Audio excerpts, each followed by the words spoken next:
r/datingoverthirty. Lennox Grace says, is it weird I don't like to give out my number on old until a first date? I go back and forth on this. I don't like exchanging numbers with someone who ends up being a pen pal and nothing happens, but now because they have my number my social media may pop up for them. It feels weird that a stranger can now see that, even if they don't add/follow me. Usually when a guy gives me his number on old, I tell them I wait until a first date. Some end up not messaging me again and others are okay with it. But I wanted to know how this is viewed by others. I told my guy friend I do this, and he felt it was stuck up. OK Cryptographer 8322 says, I do the same. Skyus Mama says, I use a Google number if they're adamant. Will Distros 1988 says, I do the same thing. P Chicky Nest says, nope. Rajincha Kahalik says, I don't think it's unreasonable or unusual, but do not expect me to do more than confirm the date in terms of discussion leading up to it. I don't have notifications on for any of those apps, and I'm certainly not going to hunting through yet another app to get to messaging as part of my day-to-day. The LW says, no number until date #3 for me, period. Safety, yes, but also I prefer to keep dating app communication compartmentalized, because texting my mom about recipes with notifications from random dudes popping up isn't my vibe. I also keep notifications turned off for dating apps for peace of mind. Do what works for you. Hey, it's Dawn says, I got a number with text now, then they don't know your actually number. Ice Bliss says, nope. I do the same and actually prefer to meet a couple times in person before giving my number out. The app allows you to do everything a phone does, so I don't see the issue with sticking to the app to be on the safe side. Plus it's a good way to weed out men who want a pen pal. I've noticed those men quickly lose momentum via the app compared to when they have my number. Ikmeink says, it's a personal preference, some will be on with it, others won't, but that's not your problem.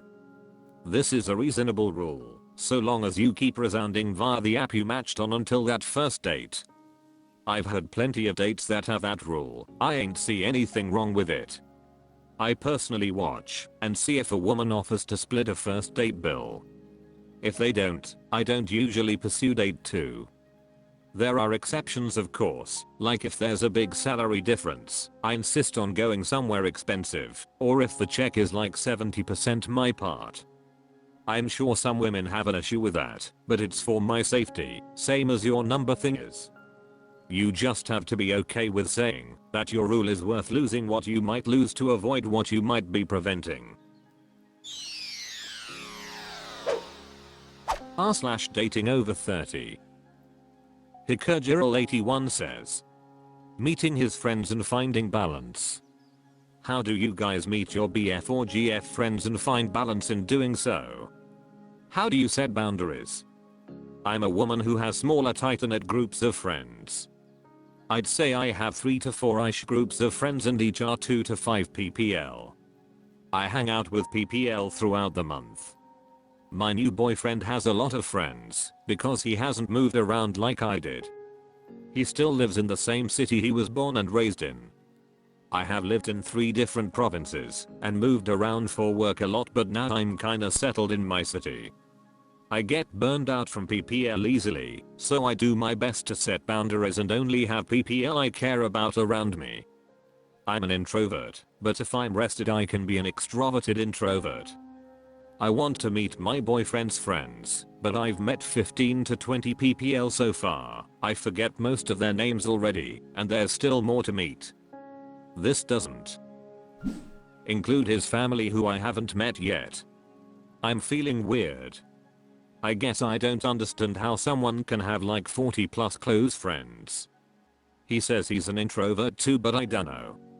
I think he's an extrovert. I want to focus on his most important ppl and the rest are kinda meh for me cause I know I won't remember them. I don't want my boyfriend or his friends to think I'm some kind of way if I don't remember them. How do you guys deal with this kind of situation while dating? In the past the guys I've dated were like me and had smaller friend groups. I don't mind meeting all his PPL, but I won't remember them. That bothers me cause I like to remember details about PPL. We've been dating a few months and starting to meet each other's friends. Thoughts?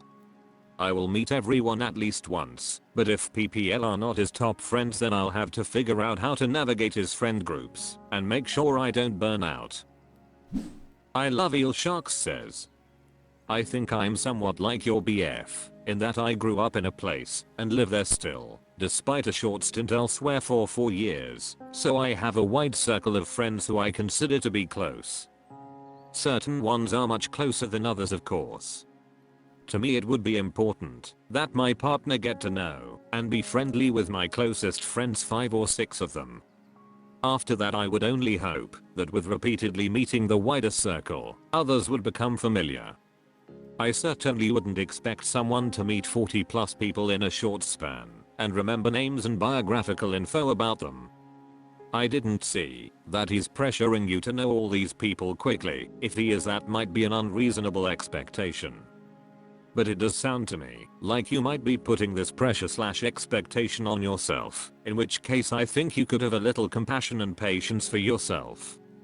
When I meet someone for the 3rd or 4th time and have to remind them of who I am and how we connect, I'm not hurt. I just assume they have busy lives and we haven't had enough conversation to bring us up to the level of an acquaintance.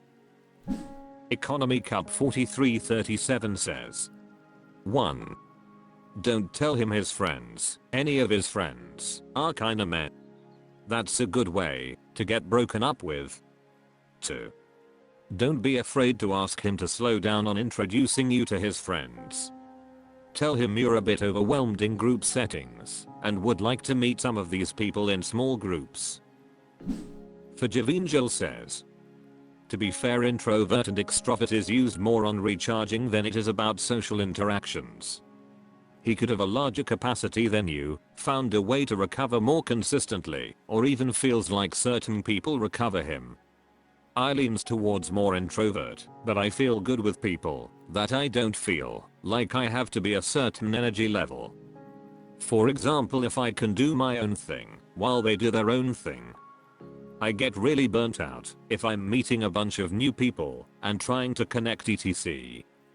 I have adopted a new mindset with a bunch of new people where I aim to let them do most of the talking, and I pretty much see that connection as temporary until I've repeatedly met them.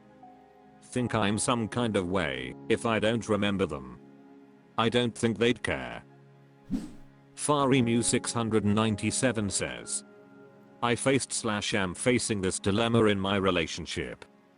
I have a lot of friends for an average person.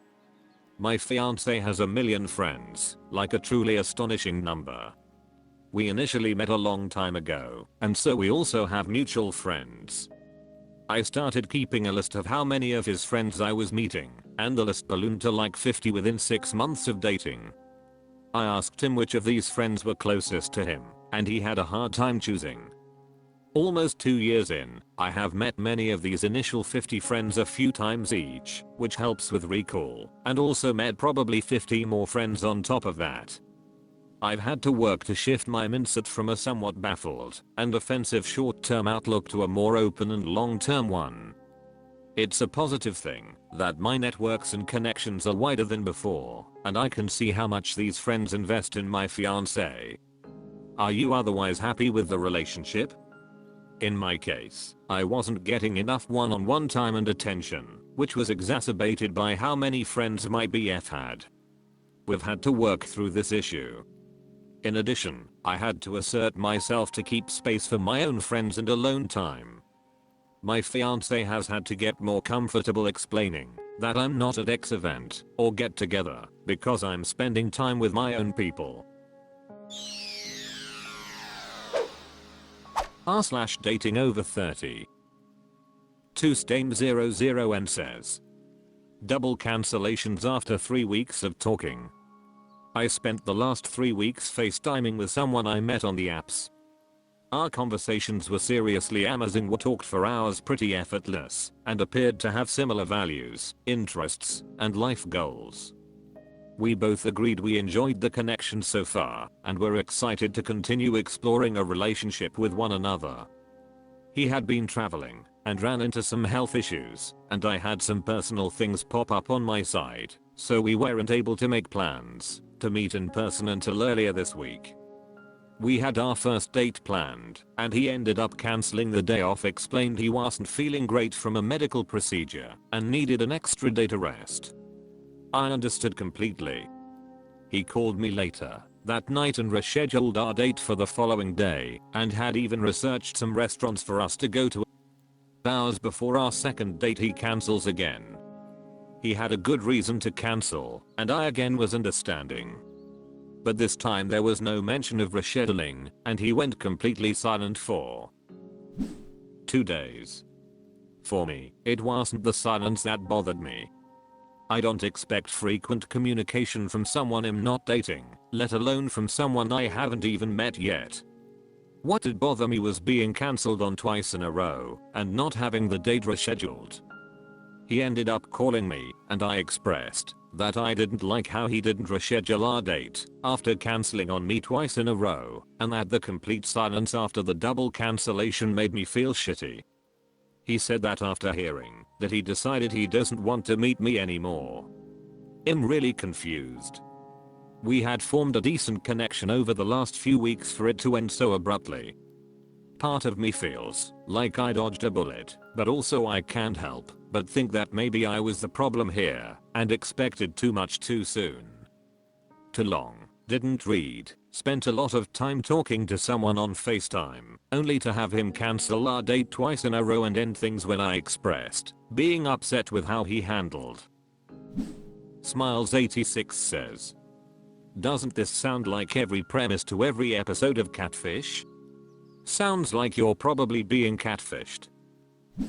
Visiblefield2311 says, "I'm in a similar dilemma. We planned a date and I needed to long travel to another city to meet her. I had to cancel on that date, but I informed her immediately and mentioned the time we could meet again. A day later I was rushed to the hospital and had several surgeries later on the same week. Still recovering and my mobility is limited because of surgery and the precautions that I need to take due to that. Even I had to visit the doctor several days to change my dressing wounds. Couldn't even enjoy Christmas vacation this time. It's not just about the date, but even at office I had to apply for sick leaves. I'm only going to meet her when I'm completely recovered from the surgery. Health matters and it's futile to burn yourself and be nice in this situation. I told her gently that if she wishes then we could unmatch. I don't want to take her time and it's understandable. She is supportive and understands the gravity of my situation. And this is the biggest green flag for me. I don't want someone in my life who doubts me for no reason, even when I'm genuinely telling her the truth. From my experience, I would recommend you to ask him directly what is going on. If he still needs time and it's bothering you, then call it off if you think you can't continue this way. Sometimes we meet the right people, but in the wrong situation/time. Good luck." Texas Joker 187 says, "He could have been hesitant to reschedule since he had to cancel twice in 2 days for legitimate reasons, but wasn't smart enough to actually communicate that. Or he possibly never had any interest in actually meeting up. You communicated, he couldn't deal. I'd say listen to the part of yourself that says you dodged a bullet here."